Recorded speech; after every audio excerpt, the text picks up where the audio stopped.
In A Charlie Brown Christmas, Charlie Brown is depressed.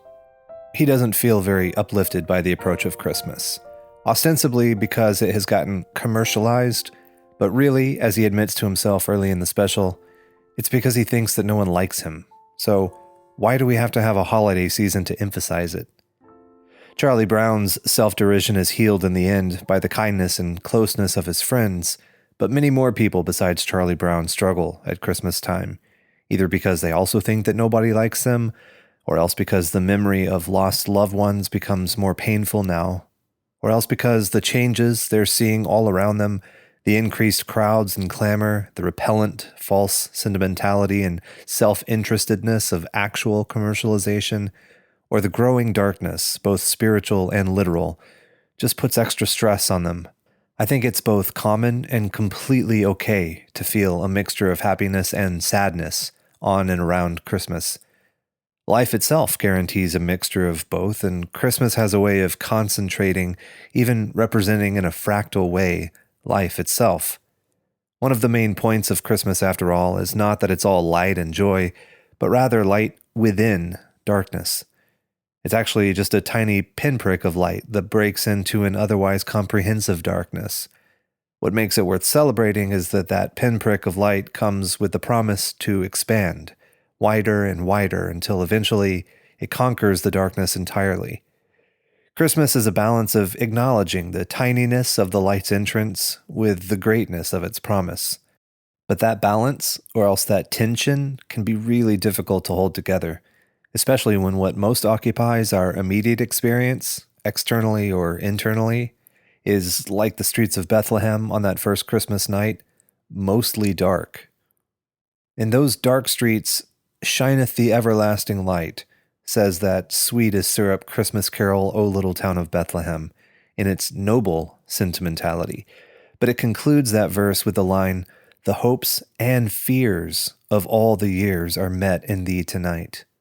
Even if underemphasized in the cultural Christmas celebrations around us, the biblical narrative of the birth of God into the world certainly makes clear that some people, some very powerful people, fear his birth.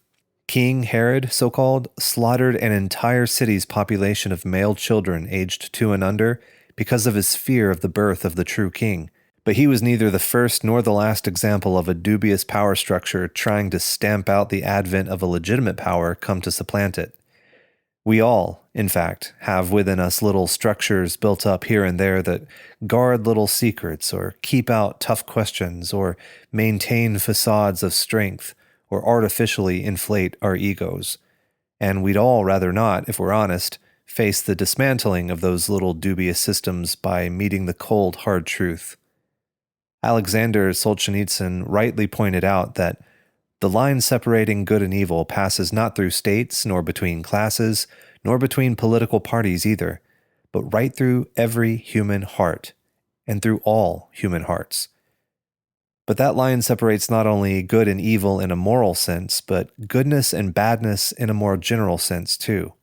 Health and wholeness versus sickness and weakness, truth and right versus falsehood and error, God-orientedness versus self-orientedness. Basically, the way things should be versus the many ways they shouldn't be. We're all little bundles of oughts and ought-nots, and back up at our more conscious level, this deep reality produces in us many hopes and fears. All these hopes and fears are met in the Christ child on Christmas. He is the cold light of day, the truth come to dismantle our dubious power structures, to shine in the darkness, and to reveal the ugliness that is gathered in the deep sumps of our hearts. But crucially, he has come to us as a baby, swaddled and bound, lying down in abject humility. If ever there was a time to approach him, it's now. Because he's also the triumph of health over sickness, right over wrong, the perfection of humanity over its long millennia of brokenness. In his humanity, everything is put on the right side of that line that passes through the human heart.